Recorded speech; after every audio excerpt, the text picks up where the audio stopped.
দিনের আলো নিভে গেলে বুড়িগঙ্গার বুকে জেগে ওঠে এক অন্য জগৎ। সেখানে পুরনো কিছু লঞ্চ নদীর স্রোতের সাথে তাল মিলিয়ে ভেসে চলে, যা দূর থেকে দেখলে মনে হতে পারে পরিত্যক্ত লোহার কাঠামো, কিন্তু একটু কাছে গেলে সেই ধারণা বদলে যায়। বোঝা যায় এই লঞ্চগুলোই রাতের বেলায় হাজারো মানুষের একমাত্র আশ্রয়স্থল। মাত্র 50 টাকায় যেখানে মেলে মাথা গোঁজার ঠাঁই, এমন এক অদ্ভুত বাস্তবতার গল্প জানতে হলে আপনাকে দেখতে হবে পুরো ভিডিওটি।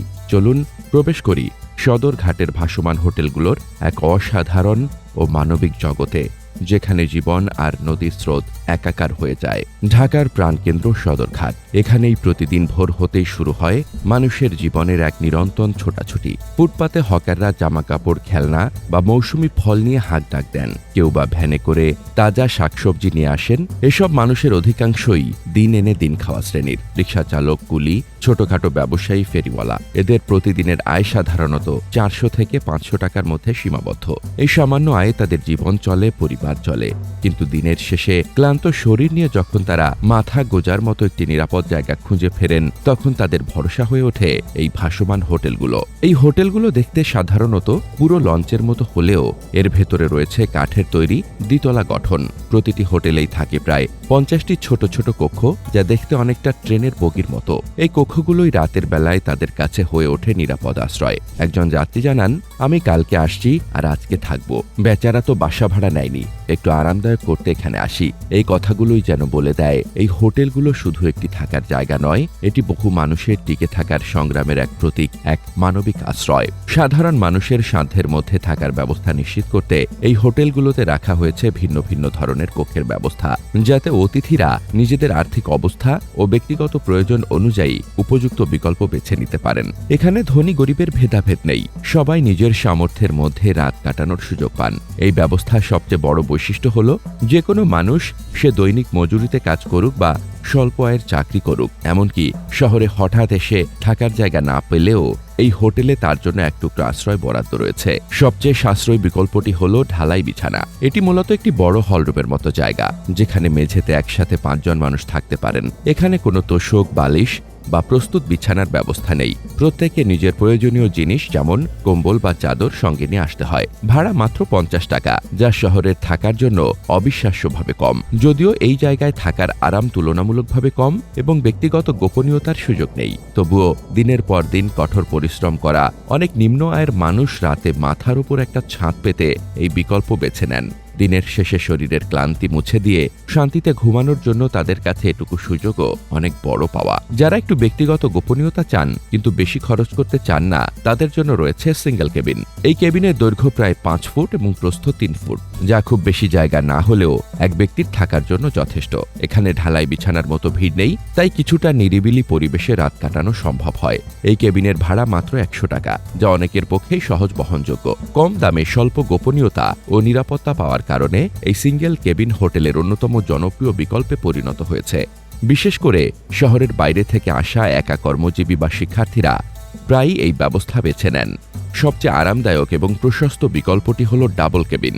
এখানে 2 জন মানুষ স্বাচ্ছন্দ্যে থাকতে পারেন, ফলে এটি ছোট পরিবারের সদস্য বা ঘনিষ্ঠ বন্ধুদের জন্য আদর্শ। কেবিনের ভেতরে থাকার পরিবেশ তুলনামূলকভাবে আরামদায়ক এবং এখানে ব্যক্তিগত জিনিসপত্র রাখার জন্য কিছুটা বাড়তি জায়গা থাকে। প্রতিদিনের ভাড়া 150 টাকা, যা শহরের সাধারণ হোটেলের তুলনায় এখনও অনেক কম।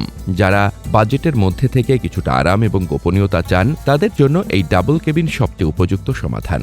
এইভাবে হোটেলগুলো 3 ধরনের কক্ষের মাধ্যমে শহরের ভিন্ন ভিন্ন আর্থিক স্তরের মানুষের জন্য সমান সুযোগ তৈরি করেছে। কেউ চাইলে 50 টাকায় মাথার উপর ছাদ পেতে পারে, আবার সামান্য বাড়তি খরচে গোপনীয়তা ও আরামের ব্যবস্থা নিতে পারে। এতে একদিকে যেমন গৃহহীন ও নিম্ন আয়ের মানুষ রাত কাটানোর নিরাপদ জায়গা পাচ্ছেন, অন্যদিকে স্বল্প আয়ের কর্মজীবী, শিক্ষার্থী কিংবা ভ্রমণকারীরাও তাদের সামর্থ্যের মধ্যে একটি মানসম্মত বিকল্প পাচ্ছেন। প্রতিটি কেবিনে হোটেলের পক্ষ থেকে চাদর, বালিশ ও শীতকালীন কম্বল সরবরাহ করা হয়, যা এত কম খরচে থাকা সত্ত্বেও যাত্রীদের একটি মৌলিক আরাম নিশ্চিত করে।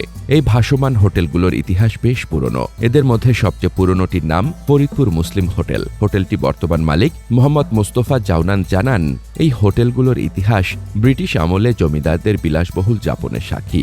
সেই সময় জমিদাররা তাদের পরিবার নিয়ে এসব লঞ্চে বিলাসবহুল রাত্রি যাপন করতেন। কালের পরিক্রমায় বিলাস আর আভিজাত্যের সেই জায়গাগুলো এখন শ্রমজীবী মানুষের রাতের শেষ আশ্রয় হয়ে উঠেছে। মোস্তফা জাওনান বলেন, বিশ্বে কোথাও এত কম দামে রাত কাটানোর ব্যবস্থা তিনি দেখেননি, এমনকি দুবাইতেও না। বর্তমানে এই হোটেলগুলো সরকার অনুমোদিত ও লাইসেন্স প্রাপ্ত। নারী থাকার অনুমতি না থাকলেও পুরুষ যাত্রীদের জন্য এটি এক নিরাপদ আশ্রয় হিসেবে কাজ করে যাচ্ছে। অনেক যাত্রী জানান, ঢাকায় এসে এত কম টাকায় নিরাপদে রাত কাটানোর মতো স্থান আর নেই। যদিও এই ভাসমান হোটেলগুলো নদীর বুকে ভিন্নধর্মী অভিজ্ঞতা ও স্বল্প খরচে রাত কাটানোর সুযোগ এনে দিয়েছে, তবুও এগুলোকে ঘিরে কিছু গুরুতর চ্যালেঞ্জ রয়েছে। এর মধ্যে সবচেয়ে বড় সমস্যাগুলোর একটি হল নদী দূষণ এবং অপর্যাপ্ত স্যানিটেশন ব্যবস্থা। এই সমস্যা শুধু পরিবেশের জন্যই নয়, বরং মানুষের স্বাস্থ্যের জন্য বড় ধরনের ঝুঁকি তৈরি করে। বেশিরভাগ ভাসমান হোটেলগুলোর নকশা ও সুযোগ সুবিধা অনেকটা সাধারণ যাত্রীবাহী লঞ্চের মতো।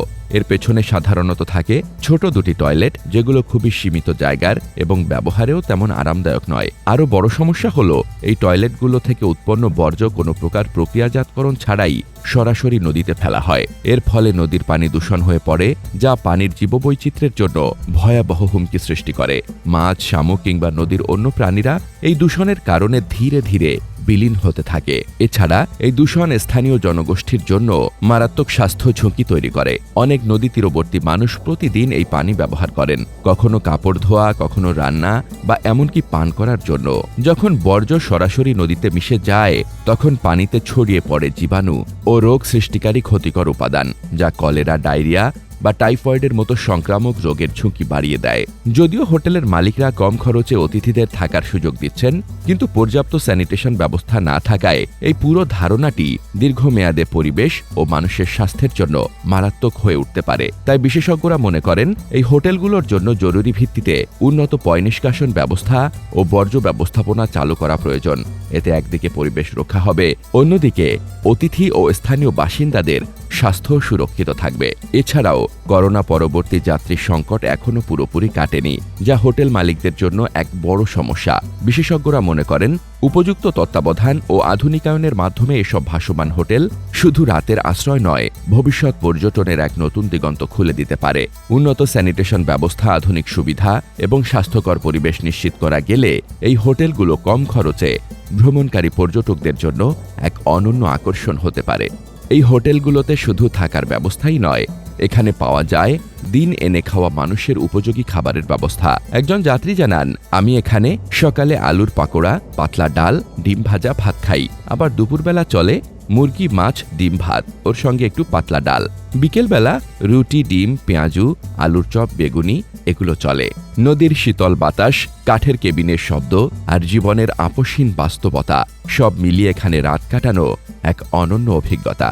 এই হোটেলগুলোতে মিশে আছে জীবন, যুদ্ধ, স্বপ্ন আর টিকে থাকার সংগ্রাম।